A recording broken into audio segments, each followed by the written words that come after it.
This video is sponsored by Nightzookeeper. This could be your child. But we'll get back to that in a minute. Hey everyone, if you're new here, I have been a homeschool mom for 10 years. My husband and I have been homeschooling our kids for 10 years. After 10 years, you've kind of got a couple things down, some of it not, but some things you get down of how to help your kids with specific areas. One of the areas that was a huge focus for Matt and myself when we started homeschooling our kids was making sure they could read. But for us, it was a little more than that. We didn't want them to just learn to read and then do the bare minimum to get by.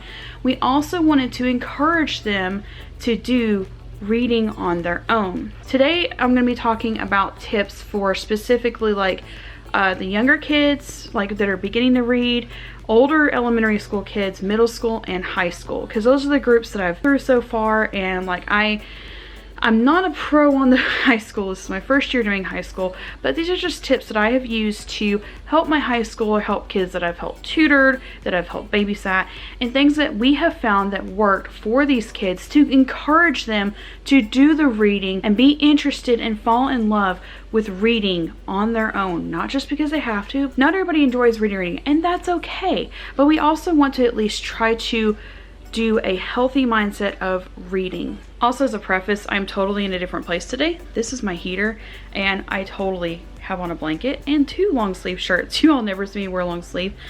It's cold today, so that's why it's a little bit different. Also, before we say the first point, that's I guess the second also, I'm gonna preface, this is stuff that Matt and I have done to help our kids.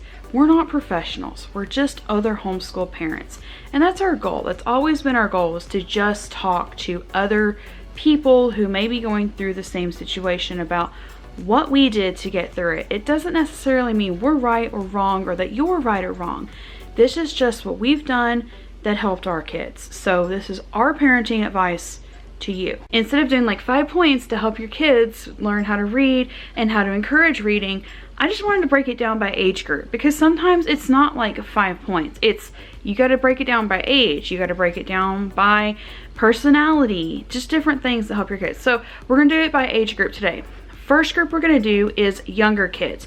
When I say younger kids, I'm talking like pre-K, kindergarten through like 2nd grade. They're doing that, learning how to read and starting out, just beginning with like the letters and going and getting to where they can somewhat read by themselves. Our number one tip, and I'm only going to share one tip for age group that we found works, it's going to sound crazy, is dress up. And I thought that was really crazy, but then if you read, if you're a homeschool parent and you have friends whose kids are in public school, you'll see them all the time post like, hey, my kid's dressing like this character from a book today. Hey, we're doing this today. Or hey, they're doing this character for Halloween or dress up day or whatever.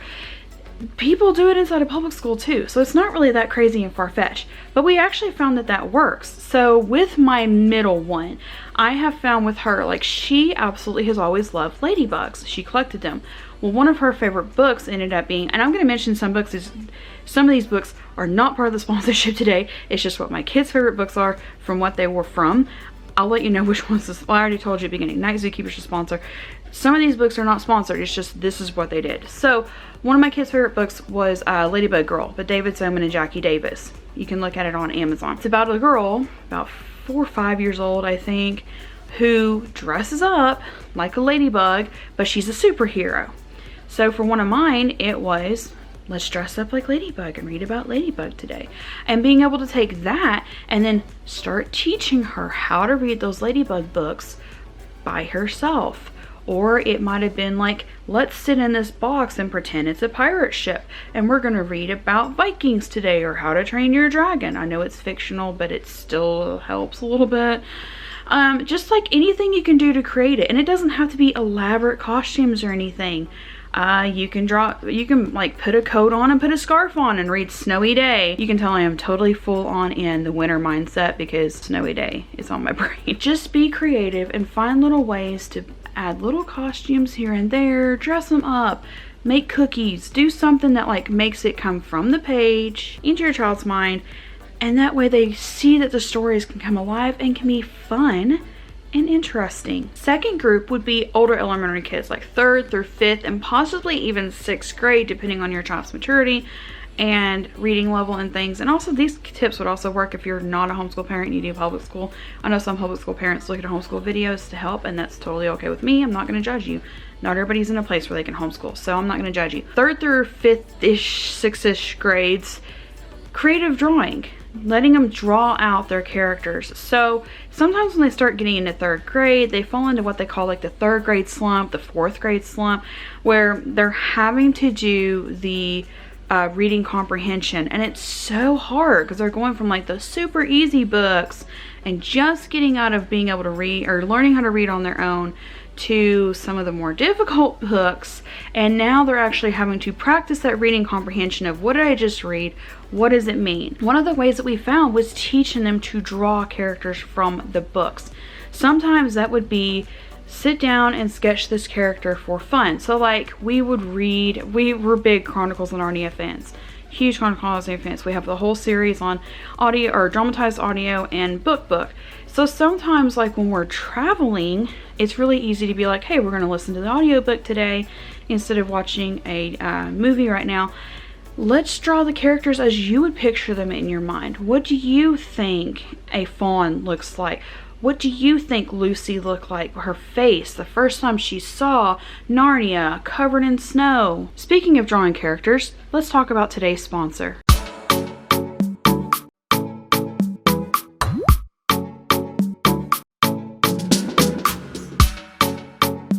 If you've watched our previous videos, you know that we are huge fans of Night Zookeeper. Night Zookeeper is an award-winning creative writing and drawing program for children that brings stories to life. They have a brand new story that is a create your own story format.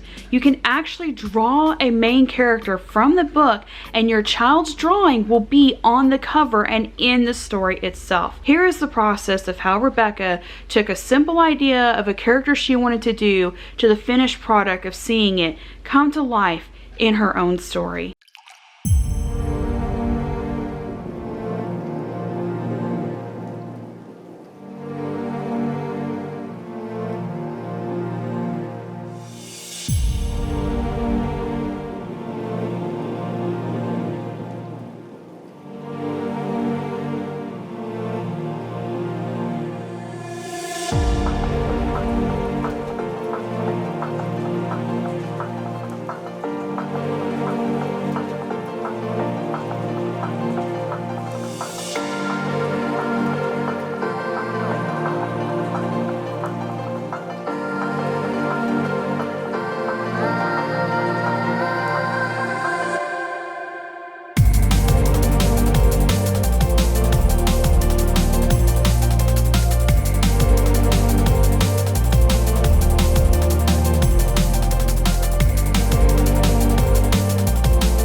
Open it.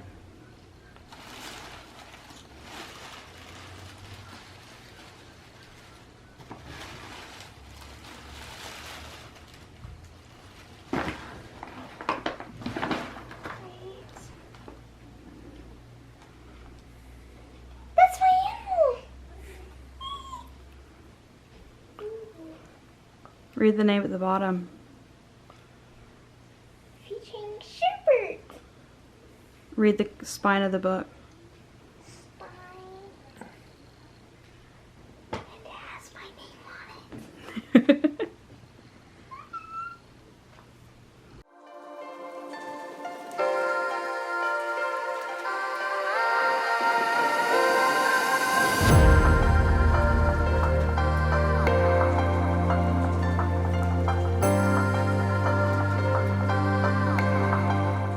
If you're interested in trying out Night Zookeeper, they actually, with our promo code in the description box below, you can actually try Night Zookeeper out for free for 7 days to see if it works for your child. 7 days for free. Then if you want to continue using it, that same promo code right there will give you 50% off of an annual subscription.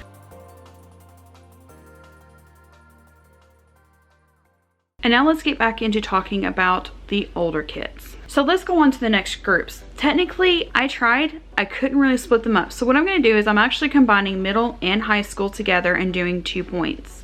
That way, technically, I was still doing a point for each, but I was looking at it and there were things that I was like, well, this is what my middle school does. Well, that's also what my high schooler does. And I was like, well, this is what the high schooler does. Well, that's also what the middle schooler does. So let's do 2 points about how I help my middle schooler and my high schooler. This is the only year I have elementary, middle, and high school. It's the one year that I can be like, this is middle school, this is high school. So, but this is the 2 things that help my middle schooler and my high schooler. So while we have set a pattern with our kids of encouraging reading as much as possible, sometimes you just have that one child who doesn't want to do the reading. They just want to play on the Switch, or they just want to watch a show and unwind. And honestly, there's times at night that I just want to sit down and watch Netflix or Disney Plus and just want to unwind. Totally understand. But we also want to encourage them to not always be on a device, and we also want to encourage them to do the reading as much as we can, because the more reading they do on their own, the easier it is also for just like doing the book work. And just because I think we also feel like there should be a balance between electronics and non-electronic time. So here's what we do. We literally balance it. So if there's a day that they're just not really willing to do the reading, teenage hormones are the worst. If there's a day that they're just really frustrated and you can tell that they just need that break from screen time, and some of you parents know what I mean, some of those kids that are on the screens way too much, those attitudes, sometimes they just need a break. What we do is we say, okay, if you do 30 minutes of reading, a book, an actual book, not an audio, not a digital, a book, then you can have 30 more minutes on your device. And that has worked so well for us. There's times that we found now that if their device is charging because they've already used it, and sometimes those Switch batteries just don't seem to last long, but the device is charging, or if you can tell they just need a break and need some time to just go be by themselves, it's like, hey, go do 30 minutes of reading while it's charging, then you can have 30 more minutes on your device once it's finished charging. And that has made a huge impact with having middle and high school kids, of just like teaching them to balance it. And it also goes back to like just full-on lifestyle training, which is kind of what our mindset is with homeschooling, is teaching kids to live in the real world. So teach them to balance. It's not a bad thing. Last point for the older kids, and this will also work for the older elementary school kids, but it really, really works really well with middle and high school. While we're driving, we usually don't, like on short trips, when I say short trip, 30 minutes to an hour is a short trip for us, sometimes 2 hours. We try not to use the devices. I want them to look out the window. They notice nature, be out in nature, explore, be outside of just the world of electronics, because we all need breaks. Even they're telling adults nowadays that they need breaks. I want them to look out the window. I want them to be interactive, or like having do things like reading or drawing. So some of the things that we do is when we're driving, we'll have like conversational topics. And sometimes we'll talk about like, hey, we read this book this week. Oh, there's a movie to go with it. So then we start talking about differences between the movies and the books.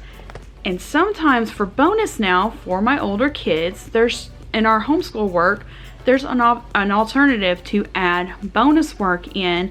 If they're struggling on a particular unit, you can add in a bonus topic that goes along with it. So sometimes we will allow them to do a project where they compare the movie and the book, and we get them to write it out for like a project.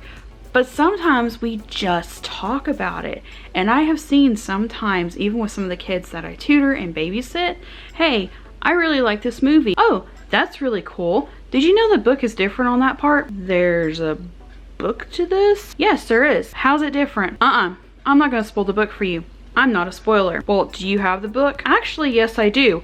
or I have a digital option for it. That has worked more times than you would actually realize. Sometimes it's a good thing to sit down and compare and contrast. Like my kids love the How to Train Your Dragon books, and they love the How to Train Your Dragon movies and shows.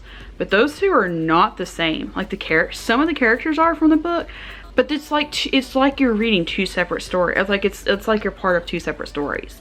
So it was a really good conversation with it, and it got the kids interested in reading the books. So these are just tips that we have found for different age groups, from my husband and myself, from our 10 years of experience, to you, that we have found work for our kids to get them interested in doing independent reading, and also try to get a little more time away from electronics so that they're not on the electronics all the time. Obviously, we're not anti-electronic. We bought our kids Switches. They use them in the evenings to just kind of unwind. On longer trips, they use them. So like, we're obviously not anti, but we also, again, want to encourage reading, because we want to encourage our kids to do that independent reading and also find it to be fun, not just to do it for school. Thank you again to Night Zookeeper for sponsoring this video. Link will be in the description below to get that free 7-day trial, and then 50% off an annual subscription after that. For now, thank you so much for watching. If you have any questions, let me know in the comments below, and we'll see you next time.